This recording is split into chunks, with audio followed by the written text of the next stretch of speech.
We will be here forever. Do you understand? Forever.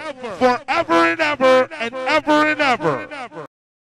We can get into the Spike Lee. We can get. I think right. it's appropriate. You know, for the people that don't know, you had an internship with Spike Lee, and it's kind of, I guess, you know, it was a certain type of. You tell us a story. How did it happen? How did somebody that goes from being like an African American studies major have an idea to do this documentary here in the city, end up in New York City working with Spike Lee? So 4 years ago, I was sitting in a computer lab at Georgia State University with one of my friends, who I'm not going to name, but my friend was like, I'm doing this political thing, like work with political campaigns. I think we can make a political campaign to get you to be his intern. And so what people didn't understand, Spike wasn't actually giving out internships. And so what happened was, for the next 8 or 9 weeks, what we did was we did nothing but an actual campaign based upon me and my character, and getting other people I knew. It could be anyone from my mailman to my third grade teacher to my mama to the guys I play ball with, to just say, hey, you know what, Spike, I think you should give this guy a chance. One of the guys who actually here, you guys can see him, he's off camera, my boy Brandon, he actually was one of the also people who helped work, and just getting other people involved and getting people to really hit up Spike on Twitter, on his email, on Facebook. And it culminated in like April of 2011, where at his office opened like around 9, and by 9:15 they couldn't get any outgoing calls because people kept calling like, hey, you need to really make this guy your intern. And so what happened was, after that, Genius, man. and so at 9:15, I don't even know how this happened, but legit, I got a call from New York, and I was like, I know who this is. And it wasn't Spike, it was his assistant. He was like, I know what you're doing. I need you to tell everyone to stop right now. And so then he talked to me for like 20 more minutes, and I knew then that we were talking for so long that I was going to probably get something, because he was talking for me way too long. Right. And then I was like, he was like, you know what? I like you, and I've read what people have been saying about you. And then he was like, I'm going to interview you, and, you know, I can't guarantee you anything, but we'll give you an interview. Right. And so that did the interview. Then they called me, like, and I was working at a FedEx at that time. Then they called me like 2 months later. So it was still like I didn't know anything was going on. Right. It was like mid-June, and then I saw that same number. He was like, hey, can you get to New York? And I was like, what do you mean? He was like, can you get to New York now? We need another intern. And I was like, can you give me a week? And he was like, he paused for me. He's like, all right, yeah, you got it. You got to be here, though, by next Friday. That's when you got to be here. And so then when I got the internship, I was there. I was the last person there. I was telling Jay Good, like, when I got there, I was literally like the last person, like the person that no one kind of expected. I didn't have any real film experience. Right. And so when I got there with Spike, every single day I was telling him, I want to be first. So we were prepping an independent movie he was shooting called Red Hook Summer, and I worked on that. And we shot that in the projects in Brooklyn in the middle of summer. So for me, coming from the Bronx, which was where I was staying at my cousin Keisha's floor, like sleeping on her floor every night, I would go from the Bronx to Brooklyn every single morning. If our day started at 5, I made sure I was there at 4 o'clock. And I made sure no one else was going to beat me there every single day for the entire summer. It didn't matter if I had to clean up like dog poop, I didn't need to pick up garbage. If Spike wanted somebody to sweep his car, like his rims on his car needed to be shined, I was going to be that person. And then at that point, it just proceeded for him to keep me on afterwards as his intern longer. But I was the last person, and I was like, I gotta be first every day because I'm last, because I wasn't supposed to be his intern in the first place. Right. And that's how it happened. That hunger, man. That's that old school hunger. Yeah. How do we get that back into people? That's a problem too. People don't really strive. They don't even strive to do nothing or be nothing. You're right. You know what I mean? It's kind of like that. Exactly. Everybody wants to be famous. Nobody wants to put in the work to become famous. You know, but like, where do we get lost in the sauce at on that aspect? You know, I don't want to sound like an old man, but my opinion is it's like social media. And like I've said this before on different platforms, man, but my personal opinion is social media made the talentless famous and the famous lazy. Yeah, I mean, no, the talented lazy. That's what it is. So the people that have all the talent in the world that can do anything, they're like, oh, okay, I'm cool. All I got to do is put a song, put a link out. I'm good to go. And they don't work. Right. But the people that don't have as much talent, but they can work their butt off, so they'll go and they'll kill that, you know, tweet, do something similar to what he just did. Like, you know, so now he's all attacking on Facebook, all on Twitter, all on like Instagram, all of this with little to no talent, but the work ethic is like through the roof. You know what I mean? And so, because hard work trumps talent all day long. You know what I mean? So would you agree? Do we blame it on social media or would we blame it on that person? Like, you don't have to be a part of social media.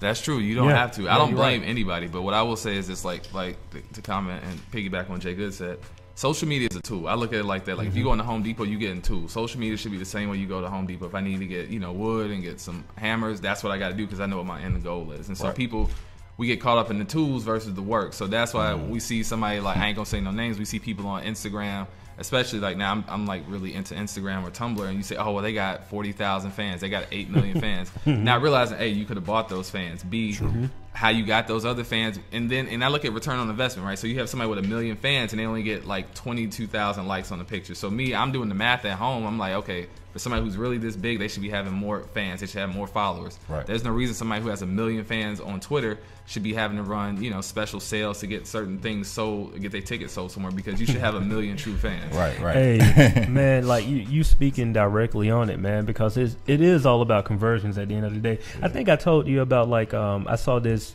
video, Ryan Leslie, that he was just talking about just people are so concerned with being famous, but it's all about conversion. So you can have small numbers and convert those small numbers into dollars.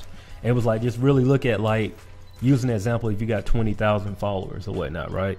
If you can convert 20,000 followers and you only need, 200 of those people to spend X amount of dollars a day, or a month or whatever, you can convert that to real dollars. So it's all about just kind of breaking down, not looking at the big number, but looking at the small number. So if I can get 200 people a month to spend $10, that's $2,000 a month.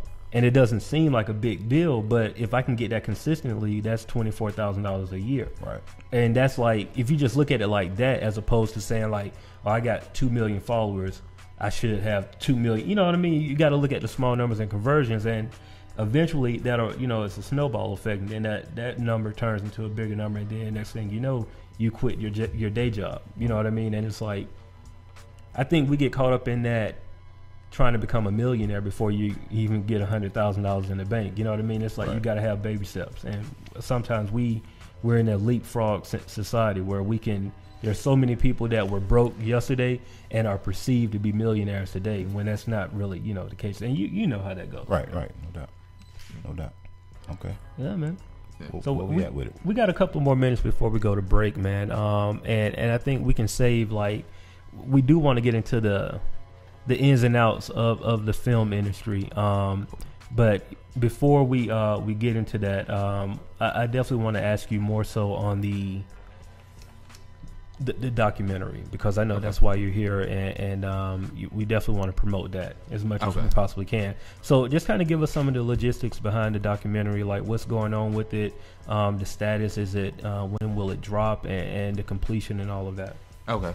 So the first thing is it's going to be out late this summer. We're not going to put the date out until the 1-year anniversary of our Kickstarter campaign, which we started last year on April 17th. So the official day of the documentary is going to be known with our revamped site on April the 17th, which is a Friday coming up next month. Okay. In terms of what it took to do this, besides raising the money on Kickstarter, you're doing a documentary again. So for us, there was a long pause. When I went to work for Spike in 2011, I still worked in New York and things like that, and I didn't touch anything for a long time. And we talked about this earlier off camera, was that for those 3 or 4 years, I was just working on other films, other projects. Like I worked on The Wolf of Wall Street, Ninja Turtles, The Secret Life of Walter Mitty, The Leftovers on HBO. So I've worked on a lot of different things, but if you working on all those things, you're not working on yourself.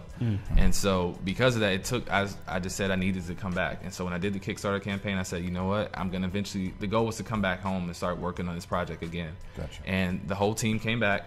And for us, it's just been every single day. We take every single day. It's just, it's the big game. It's the Oscars for us. So even coming in here to you guys' podcast, you guys inviting me out, us with the interviews that we have to do, even going to the library, spending 8 or 9 hours every single day, it's just been just a work. And so we're really proud that it's going to be coming out. I'm really hoping to hear what people think about it once it does. Man, I'm feeling that energy, man. So I'm feeling that energy. Like y'all, y'all just focused. Yeah, you have to be. For me, coming from the South, I'd never been to New York in my life, and I already kind of had that energy. We used to play ball together, you know.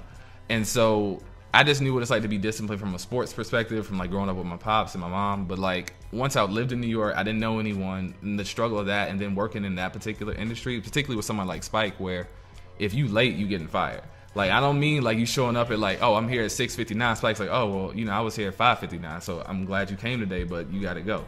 So But I'm saying this because not just Spike, but then when I worked on The Wolf of Wall Street, it was kind of like the same thing. And so I noticed all these other people who we consider at the top of their game, at the A-list.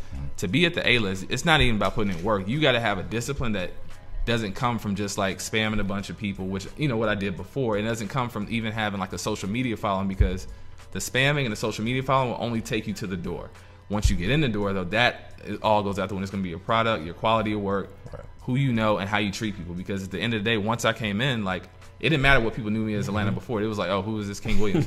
And Spike didn't even talk to me for like the first month when I met him, because now I look back on it, one, because, you know, I spammed him. Like, you don't want to be around somebody who's like spamming you all the time. And so then when he did start talking to me, everything he told me when I first met him and he started talking to me was just a command, like, pick that trash up. You know, get this up, go take this to somebody, go pick this up from someone else. And then it just kind of like reinforced that hunger to where you haven't worked enough for me to talk to you yet. And so even I worked on Wolf of Wall Street, Scorsese kind of does the same thing. And from the outside looking in, where people would kind of think that's kind of like, you know, rude, but you got to understand, with Martin Scorsese, he literally has so many people talking to him every day. He can only talk to his core team. So if you're not adding value to Martin Scorsese in his day, there's no point in him talking to you. Wow. And so people will always consider like, oh, that's rude, and it's like, nah. Like, you got to understand, Scorsese's doing The Wolf of Wall Street. That movie cost $100 million to make. So you have to make $100 million with the biggest actor in the world, and you got to make it on time and on budget. And you're shooting 15, 16 hours a day. You don't want to have to talk to somebody who interned or like emailed you 7 or 8 times to ask for a simple question that someone else further down the ladder could have done. Right. And so that's just the way we've been working on, just bringing that work back. And like, hopefully people just love it. Hopefully people can see the work and they can see the time and the energy that's been into it. They will, man. They will. And I mean, pick up the trash, stuff like that. That probably wouldn't even. That ain't nothing. You know what I'm saying? Like with the type of hunger that I see you got. You know what I mean? Yeah. It doesn't bother me. I don't know. You know what it is? Like, to be successful, I realized if you really want to be successful, it's as bad as you want to put into it. Like. Some people, like we were talking about before, some people want to be successful rappers, but okay, what is a successful rapper? Oh, you mean 40,000 followers? Oh, okay, well, if that's cool with you, I mean, Rihanna's got 25 million. So, like, how is 40,000 really successful to 25 million? That girl posts like 4 times a day, every day, like it's her job. So, if you really define that as success, then that's really not the game for you. You just want to be popular. You don't really want success, because success comes with responsibility. And what you tell me is you want a little fame, and that's cool. You can have that. But if you want real success, like, you're going to have to work for it. That's dope. Absolutely, man. I think on that note, man, we can go to break. We're going to watch like the part 2, the documentary, just a little snippets, man, to give you all a little taste of what's to come for the Atlanta way. So we'll go to that, and when we come back, we're going to get a little more inside of this film industry with King Williams, man. So we'll be right back on the Good HenneC Show. Okay.